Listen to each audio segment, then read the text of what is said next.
Hello বন্ধুরা, কেমন আছো তোমরা সবাই? আশা করি প্রতিদিনের মতন তোমরা খুব ভালো আছো। আজকে আবার চলে এলাম একটা নতুন ভিডিও নিয়ে। এই যে ব্যাগটা দেখছো, এটা ব্লাউজ পিস দিয়ে তৈরি করেছিলাম, তোমাদের সাথে শেয়ার করেছিলাম। আর এখানে দেখো আমি অনেকগুলো ছোট ছোট টুকরো লেসের নিয়ে নিয়েছি। আর এই যে টেবিল ম্যাটটা দেখছো, এই টুকরো টুকরো লেস দিয়েই তৈরি করেছিলাম। তোমরা খুব পছন্দ করেছিলে, আর তার থেকেই কিছু কিছু লেস কিন্তু বেঁচে গেছিলো। তো সেইগুলো দিয়েই আজকে আমি তোমাদের সাথে আইডিয়া শেয়ার করব। তো পুরনো ক্যারি ব্যাগ আমাদের প্রত্যেকের ঘরেই থাকে, তো আমি এরকমের একটা পুরনো ক্যারি ব্যাগ নিয়ে নিয়েছি। ক্যারি ব্যাগটা দেখো এইভাবে আমি খুলে নিচ্ছি, আর দুটো পার্টকে আমি আলাদা করে দেবো। এ দেখো দুটো টুকরো করে নিলাম। এবারে এই যে লেসগুলো ছিল, শাড়ির যে বর্ডার লেস যা থাকবে তোমরা এটা এইভাবে অ্যাটাচ করবে, একটার উপরে একটা এরকম করে রাখতে থাকবে আর সেলাই করবে। এরকম করে পুরোটা রেডি করতে হবে। তো চলো মেশিনে চলে এসেছি, কিভাবে করছি তোমরা দেখে নাও।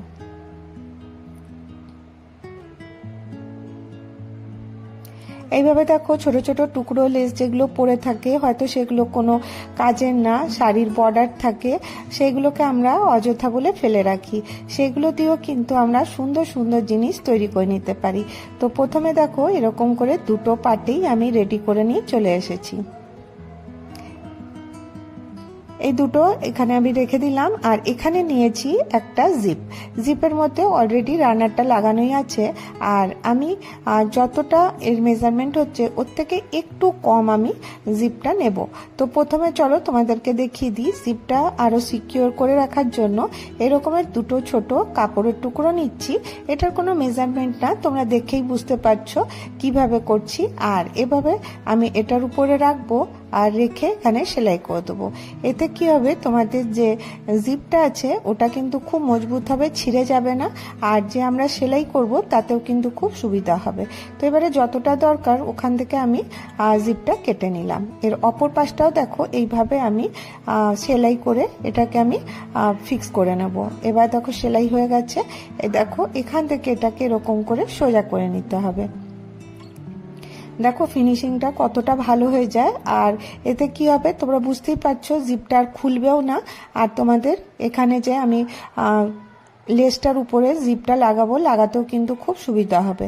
দেখো সোজা পাটটা নিচের দিকে রেখেছি আর উপর দিকে উল্টোটা রেখেছি। রেখে আমি এখানে আঙুল দিয়ে যেভাবে দেখাচ্ছি ঠিক সেইভাবে সেলাই করতে হবে। তো সেলাইটা হয়ে গেছে। আর এই যে আজকে তোমাদের সাথে যে আইডিয়াটা শেয়ার করব, এতে তোমাদের ফিনিশিং করতে কোনো অসুবিধা হবে না, কারণ দেখো এতে কোনো রাফ এজেস দেখা যাবে না। এবারে এখানে আমি নিয়ে নিয়েছি লাইনিং, ব্যাগের যে লাইনিং থাকে সেটাই নিয়েছি। যদি তোমাদের কাছে না থাকে তাহলে তোমরা যে কোনো কাপড় ব্যবহার করতে পারো, চাদর ব্যবহার করতে পারো, শাড়ি ব্যবহার করতে পারো। এবারে দেখো এটা আমি এইভাবে ফোল্ড করে দেবো। তো তোমরা বুঝতেই পারছো যে রাফ এজেসটা ছিল ওটা ভেতরে চলে গেল। এবারে এখান থেকে এরকম করে দিয়ে টপ স্টিচ এর মধ্যে দিয়ে দেবো। অপর পাশটাও ঠিক ওইভাবেই আমি একে এইভাবে লাগিয়ে নেবো। কিভাবে করছি দেখো, যে এখানে জিপটা ছিল এটা আমি এইভাবে জয়েন করে নেব। তো জয়েন করা হয়ে গেছে। এবারে আরেকটা লাইনিংয়ের কাপড় নেব, এখানে আবার আমি এর ভেতরে এরকম করে দেব। আর এইভাবেই আমি সেলাই করে নেব। তারপর সেলাইটা করে নেওয়ার পরে এইটা দেখো এরকম করে উল্টে দেব। তো তাহলে কি হবে, তোমাদের দুপাশ থেকে কিন্তু আর রাফ এজেস দেখা যাবে না। এবারে এক্সট্রা যে লাইনিংয়ের কাপড় ছিল সেগুলোকে আমি কেটে এটাকে একদম পারফেক্ট করে নেব। আর এখানে আরেকটা আমি কাপড় নিয়েছি। এটা দেখো নিয়েছি আমি 3 ইঞ্চি বাই 7 ইঞ্চি। তো তোমরা এটা নিজেদের হিসাব মতো নিতে পারো। 3 পাশটা দেখো সেলাই করে দিচ্ছি, এক পাশটা খোলা রেখেছি। এটা আমি এটা সোজা করব যখন এটা একদম পারফেক্ট হয়ে যাবে, আর এতে রাফ এজেস কোনো দেখা যাবে না। তোমরা একটু পরেই বুঝতে পারবে এটা আমি কোথায় ব্যবহার করছি, প্রথমে দেখিয়ে দিই। তো দেখো এরকম করে আমি এই কাপড়টা দিয়ে এটা রেডি করেছি, আর এখানে খোলা অংশটা এরকম করে সেলাই করে নেব। এই দেখো এখানে 4-5টাতে আমি সেলাই করে নিয়েছি আর এটার ফিনিশিংটা খুব সুন্দর আসবে। এবারে এর উপরে দেখো আমি এরকম করে এটাকে ফিক্স করব। আশা করি তোমরা বুঝতে পারছো কিভাবে করলাম। এই দেখো এখানটা সেলাই করে নিয়েছি আর এবারে দেখো এর অপর পাশটা নিয়ে এইভাবে ধরবো আর এখানটাতে এইভাবে সেলাই করে দেবো। খুব সহজ, তোমরা ইজিলি করতে পারবে একটু মন দিয়ে দেখলেই। এখানে দেখো এরকম করে সেলাই করে দেবো আর দুপাশটাতেও সেলাই করে দিতে হবে। তো চলো আগে এই নিচটাও সেলাই করে নিয়ে চলে আসি। তো সেলাই দেখো হয়ে গেছে, আশা করি তোমরা বুঝতে পারছো কিভাবে করেছি। এবারে দেখো একটা আমি এরকমের একটা লুপ বানিয়ে নিয়েছিলাম, ওটা এর মধ্যে দেওয়ার জন্য এই কাপড়ের তৈরি করে নিয়েছিলাম পাতলা করে পট্টি। আর এই পাশে এবার সেলাই করব আর অপর পাশটাও এইভাবে সেলাই করে দেবো। দুপাশটা সেলাই করা হয়ে গেছে। এই যে খোলা অংশটা আছে এখানটাতে আমি এইভাবে ধরবো, ধরে এই কোনাটাকে সেলাই করে দেবো।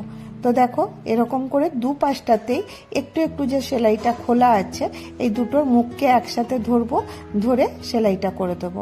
তাহলেই পরে এর বেসটা রেডি হয়ে যাবে। এরকম করে ধরে ভালো করে ধরে দেখো এখানে সেলাই করে নিচ্ছি। তো দেখো সেলাই করে নিয়ে চলে এসেছি, দুপাশটা হয়ে গেছে, নিচটাও সেলাই হয়ে গেছে। তো এটা কতটা সুন্দর দেখতে লাগবে তোমরা, আমি ওপেন করি তাহলেই বুঝতে পারবে। এটাকে সোজা করে দিই। তো দেখো ছোট ছোট পুরনো লেসের টুকরো না ফেলে রেখে তোমরা সুন্দর একটা এরকমের পাউচ তৈরি করতে পারো।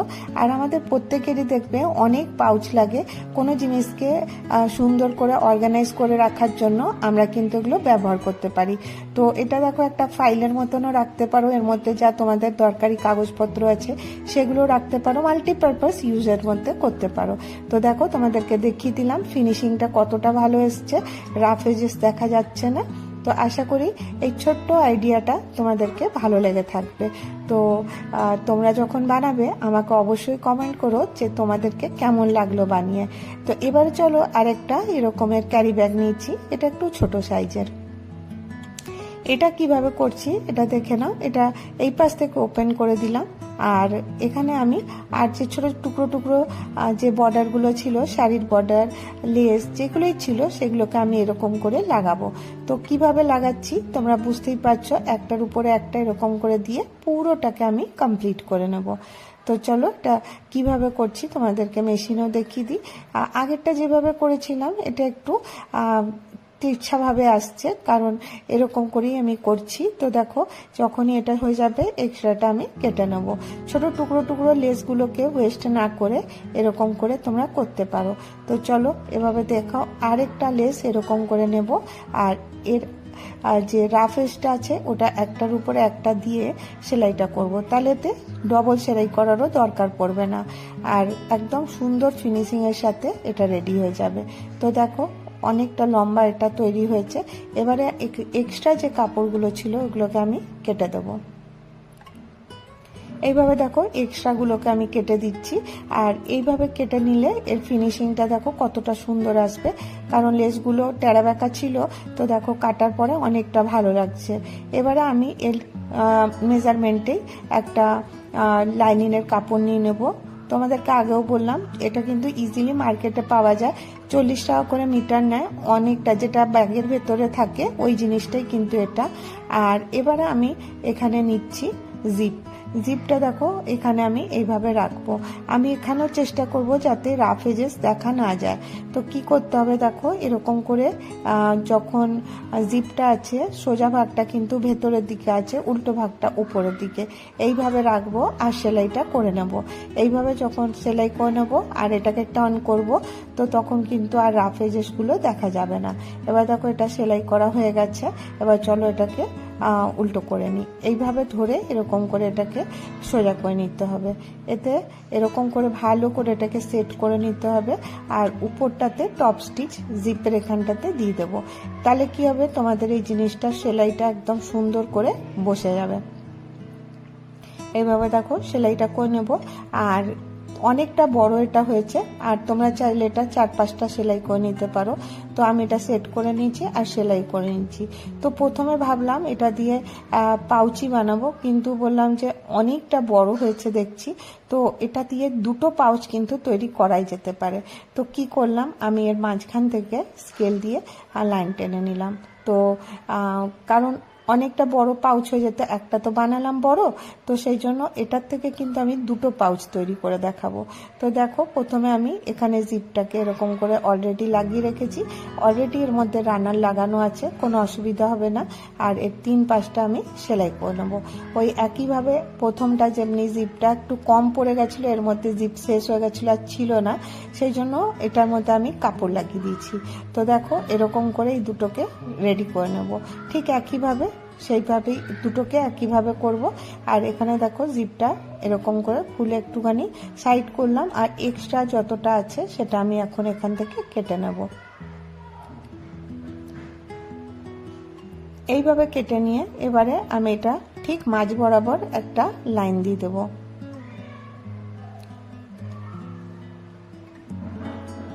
এইভাবে দেখো স্কেল দিয়ে একটা লাইন টেনে নিচ্ছি। আর একটা এই কাপড়ই আমি নিয়েছি, এটা না একটু ছোট হয়ে গেছে, একটু বড় নিলে বেশি ভালো হতো। তোমরা যখনই নেবে এটা একটু বড় সাইজের নেবে। কেন বলছি তোমরা বুঝতে পারবে, এটা আমি ভুলে এতটুকু ছোট নিয়েছি কারণ এখানে পকেট হবে। এটা দেখো যদি একটু বড় থাকতো তাহলে বেশি ভালো হতো, তো একটু ছোট হয়ে গেছে। আর যাই হোক আমার সময়ও কম ছিল, সেই জন্য আমি এটা দিয়ে করে দিচ্ছি। আর এইভাবে দেখো আমি এটাকে মাঝখান থেকে স্টিচ করে নেব। এবার স্টিচ করে নেওয়ার পরে কান্ডাজ দেখো সোজা সোজা সেলাই করে দেবো, আর এই জিপটা উপরের সাথে অ্যাটাচ করে দেবো। তো দেখো সেলাই করে নিয়ে চলে এসেছি। এবারে এই দুটোকে আমি এরকম করে আলাদা করে রাখবো। এই জন্যই বলছিলাম একটু বড় থাকলে তাহলে পরে পকেটটা একটু বড় হতো। আর এখানে আমি লেস দিয়েই একটা ছোট্ট স্ট্রিপ বানিয়ে নিয়েছি, সেই স্ট্রিপটা এরকম করে ডবল করে এই জিপটার ঠিক নিচটাতে লাগিয়ে দেবো, আর লাগিয়ে দিয়ে দুপাশটাতে সেলাই করে নেবো। খুব সহজেই দেখো হয়ে যাবে। আর কতটা সুন্দর দেখতে লাগবে, কারণ দেখো রং বিরঙ্গি লেসগুলো লাগাবার জন্য এই লুকটা কিন্তু অনেকটা সুন্দর হয়ে গেছে। এবার চলো ওপেন করে দেখাই তোমাদেরকে। তো দেখো ওপেন করে দেখো কতটা ভালো লাগছে এরকম করে। আর তোমরা ডিফারেন্ট সাইজের কিন্তু ছোট ছোট পাউচ রেডি করতে পারো, কাউকে গিফটও করতে পারো। আর সব থেকে বড় কথা, আমাদের ছোট ছোট জিনিসগুলো যেমনি ক্লিপ হলো, রবার ব্যান্ড হলো, সেগুলোকে হয়তো এদিক ওদিক হয়ে যায়, সেগুলোকে এক একটা পাউচে তোমরা সুন্দর করে রাখবে। তো দেখো এর ফিনিশিংটা কতটা ভালো হয়েছে। আর এখানে দেখো ছোট ছোট পকেট থাকার কারণে তো ওখানে তোমরা কার্ড বা এটিএম কার্ড বা যে কোনো কার্ড, তোমরা ভোটার কার্ড, আধার কার্ড রাখতে পারো, আর একদম নিজের সেফটিতে থাকবে। আর দেখো দু রকমের দুটো পাউচ আমি এখানে রেডি করেছি, ওই একইভাবেই করেছি। তো এখানেও ছোট একটা স্ট্রিপ লাগিয়ে দিয়েছিলাম। তো এইভাবে দেখো আমি 3টে ব্যাগ আমি রেডি করলাম।